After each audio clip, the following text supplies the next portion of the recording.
Hi everybody, Elizabeth here. Today I'd like to talk to you about feeling desperate. The reason I decided to make this video today is that a lot of people speak to me, a lot of people email me and ring me up, often feeling at the end of their tether. And I think as mums and dads and general carers in general, we sometimes let things get to a point where we're just drowning in sort of difficulties, or it could be just one thing that happens that pushes us over the edge on a particular day, and it can floor us. We can just think, oh, how on earth is this going to get better? What's going to happen? And often I find myself talking to mums and dads, and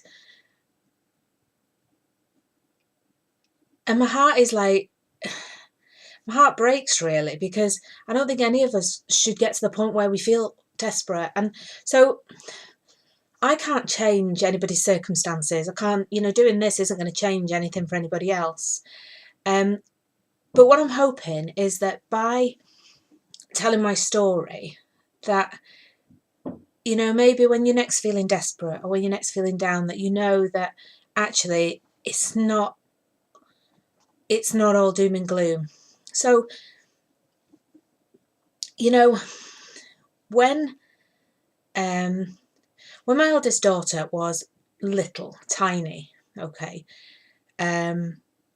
she was a screamer. She screamed from the moment she was born and didn't really stop that much, I don't think, for years and years.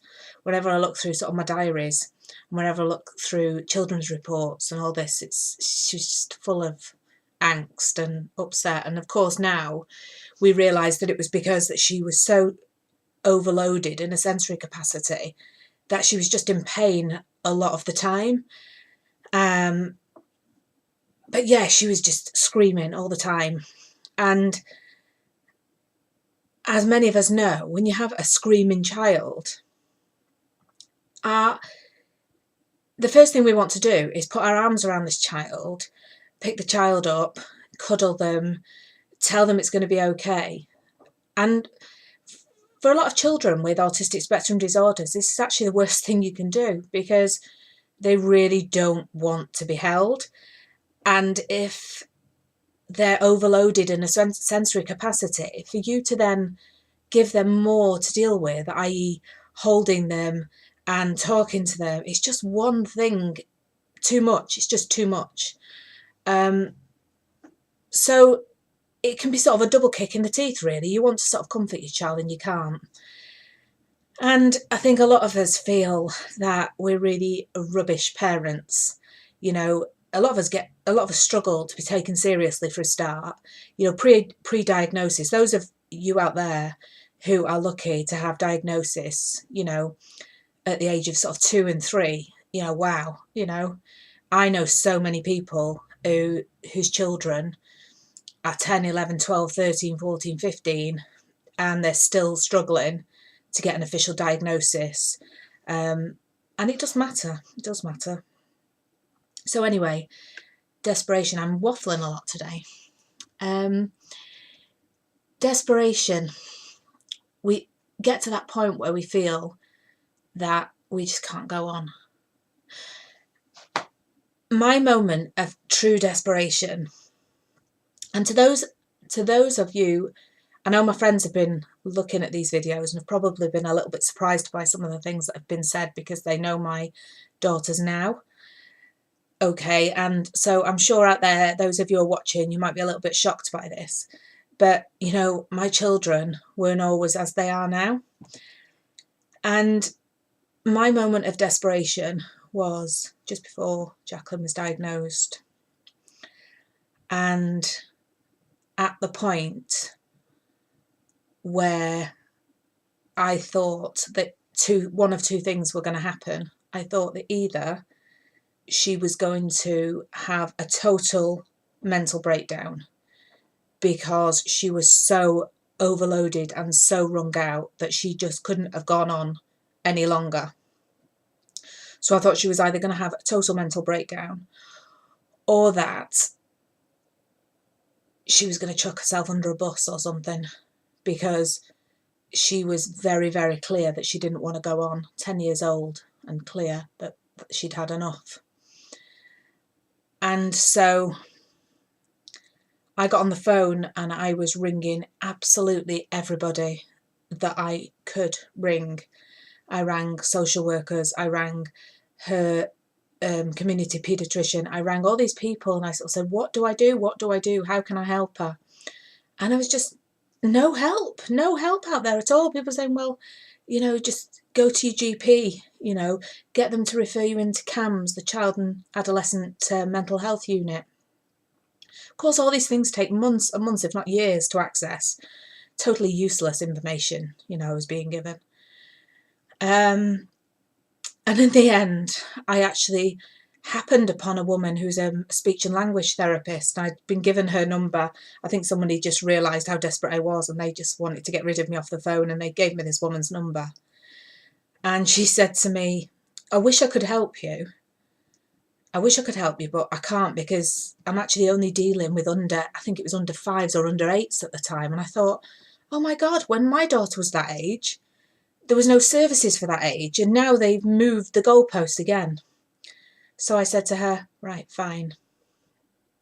Okay, where do I drop her off then?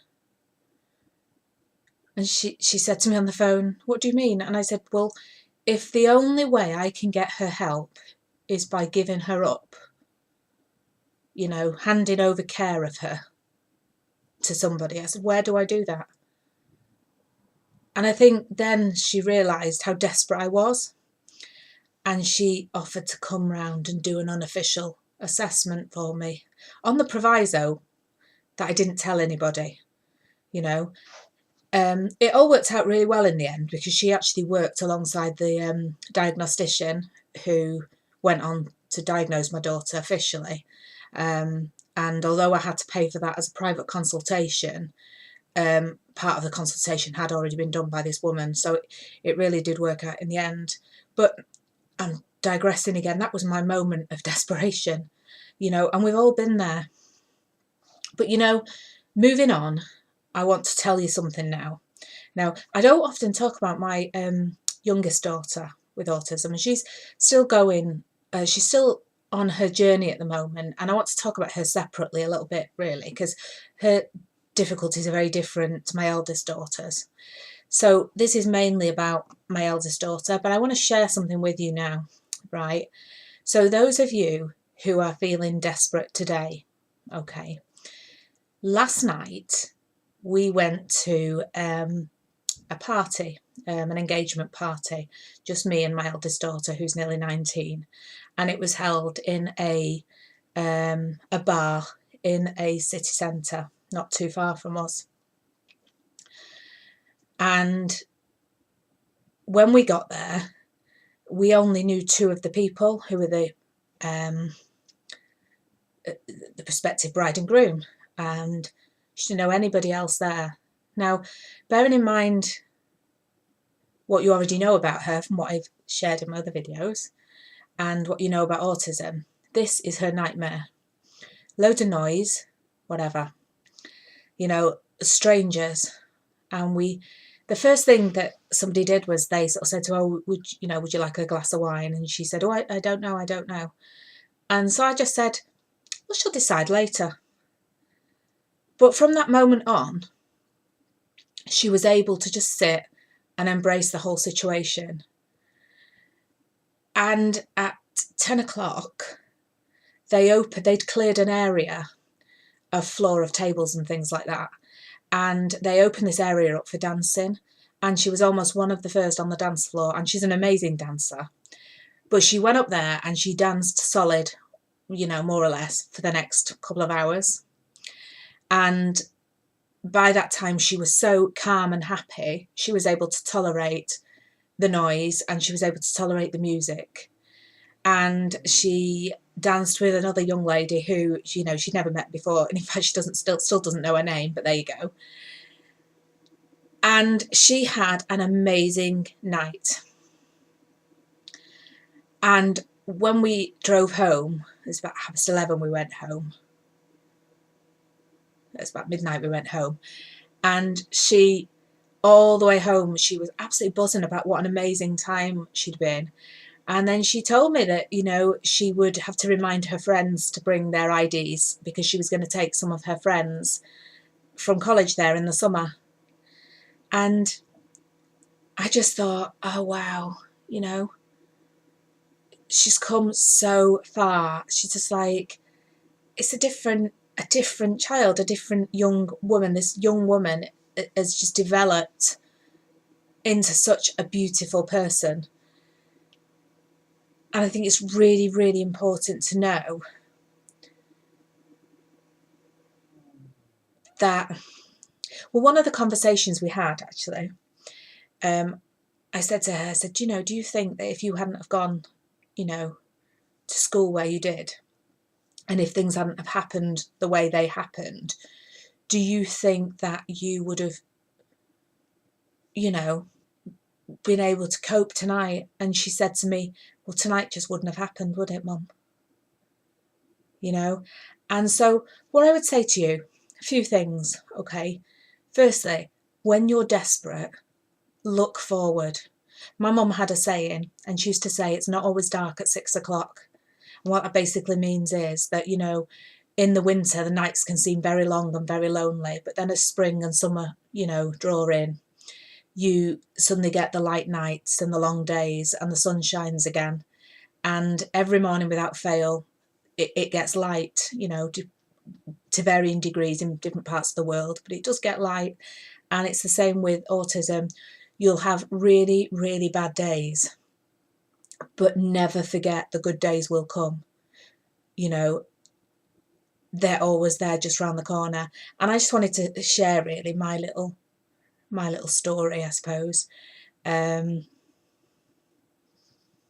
hope that when you're feeling desperate that you will maybe this will just go through your mind somewhere, or maybe you'll just find the courage and the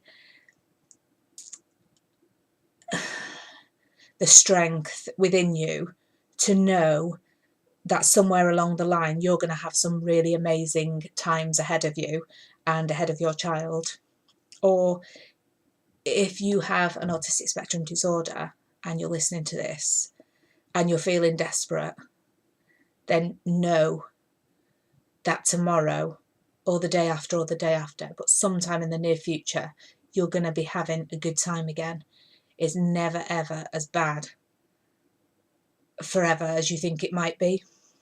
Okay, so I'm waffling now, so I'm going to stop. But anyway, that's my little bit of a take on, you know, being desperate.